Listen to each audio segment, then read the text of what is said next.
Hey guys, welcome back to another tournament review video, and today uh, I'm going to be reviewing an online tournament that I did. It was a knockout tournament. It was not at my locals because my locals are shutting down their uh, tournaments until January unless they get unless they get a spot in the mall. Basically, it's in the mall and they use unused stores as a spot to hold the tournaments, and they were using. There's a little thing on my screen. Huh. Okay. Uh, and they basically use it as that, so then we can do it there. And they were using the actual store itself to hold the tournament, but since it's getting around Christmas season, that's when they start getting busy, so they can't hold the tournament in the actual store. So yeah, me and Koi and some other friends are looking into going to a different locals until who knows. And well, since we found that out, we basically used our trade card and prize card, which is basically the prize for winning at these locals. I had like, I think $3 prize, so I used it to get my last pot of oh crap, I don't know how to pronounce this. Pot of acquisitiveness, I guess. I now have 3 Infinitoids for the win, boys. uh, yeah, sure. And I traded Koi for some stuff and got Ra Spear mode, and I'll be explaining why this guy is so important later on. So, on the online tournament I played, it was a knockout tournament, as I have said. It was hosted by the big Yugi tuber, Make Capital G. It was his monthly tournament, and basically I made it to round 4 out of 6, and then after round 6 there's semifinals and finals, so I guess there was 8 rounds, I guess you could say. But basically what I played was da da da da da, the Banish deck. Yay! Now, basically this deck is amazing at times because it can become such a nuisance for everybody. And this is the exact deck list that I played. And if you aren't already seeing it, it's in the corner. So yeah, this corner right here, because my camera's inverted. Yeah. And well, uh, for the matchups I had a matchup with ABC in the first round, and I destroyed it. He never was able to summon ABC Buster Dragon once. That's how bad I beat him. And well, basically what occurred was, first round I simply made it where his options were slim and he couldn't really do much. So instead of having to summon ABC Buster Dragon or Dragon Buster, I don't remember what you call it, he had to summon Utopia to Lightning to get over something of mine. And then I drew into Grand Daiza and basically normal summoned it. It had 10,000 in attack, and I attacked over his Utopia for a game. And in game 2, I basically went and overwhelmed him with Kaiko and other stuff, and basically just stopped him from playing whatsoever. He had like enough to summon 3 ABCs, but the problem is Kaiko was on field, so he couldn't banish them from grave, and I was just continuously banishing them from the grave. He can't banish it, but I can with Kaiko, which was pretty useful, and I think he was an MVP of the deck. In round 2, I played against a really bad hero deck. It doesn't even need to be uh, talked about because it was that bad. It was just the only way he made it into round 2 was because his uh, the person he was supposed to duel for round 1 didn't show up, so he just got an instant buy into round 2, and I destroyed him. There wasn't any doubt in my mind that I wasn't. Now, in round 3, that was actually a scary one because I went against a deck I have never really gone against, never heard that it could work. It was Eidolon Fluffles. And if you don't know what Eidolons are, they basically can use your graveyard to fuse as well as keep recycling their fusion and also make it where you can't negate their fusion summons or chain anything to it. Now, the thing is with that, he was summoning like Tiger and Wolf on me and just uh, going off in the first round and kind of destroyed me because I didn't have anything to stop it. And after the first round, he crashed, so we had to restart the match. And what happened was I 2-0'd him.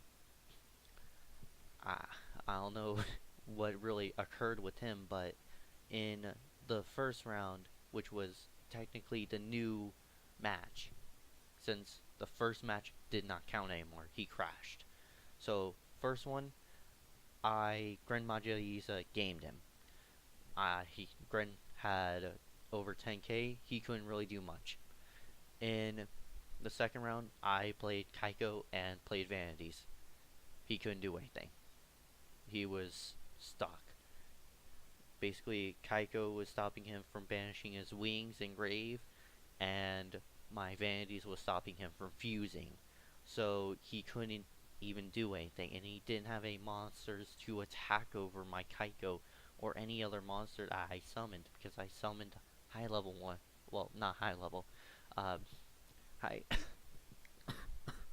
high attack one like DD Assailant, and even if he did have one to attack over DD Assailant, Assailant's effect would go off to banish itself and that monster, so it wouldn't go to grave. Thus, Vanities wouldn't blow itself up, and I was just continuously screwing him over. And yeah, and then in the fourth round, that's where I lost, and I got 0-2'd. I didn't really have much of a chance, except in round 2, I kind of fucked up. But I'll explain that. It was against Metal Foe Yangzing. The first thing was I didn't think of putting in anything for Metal Foe Yangzing. I prepared for nearly everything. I prepared for anti-meta, I prepared for heroes, I prepared for ABCs. I didn't think.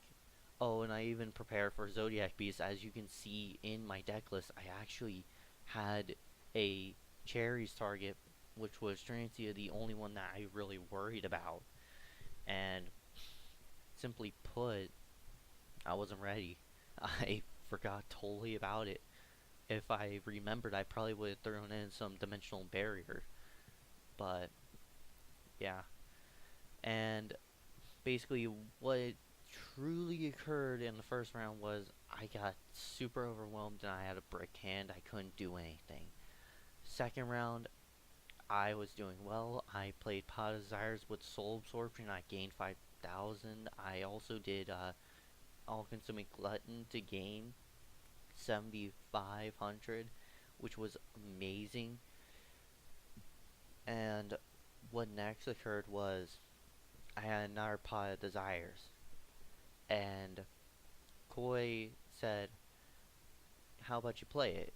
And I thought something was wrong, but I didn't listen to my instincts, and I take full responsibility for it. I should have known that I shouldn't play Pot of Cupidity. I only had one Gren left in deck, and I still had like 2 All-Consuming Gluttons, and I had 2 Necroface, and I had some other monsters that I could put that I had in there, and I played Pot of Desires and banished all of them. Pot of Desires screwed me. So I lost second round because of that, and that lost me the tournament. I think I may have come back because I had enough banish to OTK with my Grand Maju quite easily, and I had the spell and trap to back him up.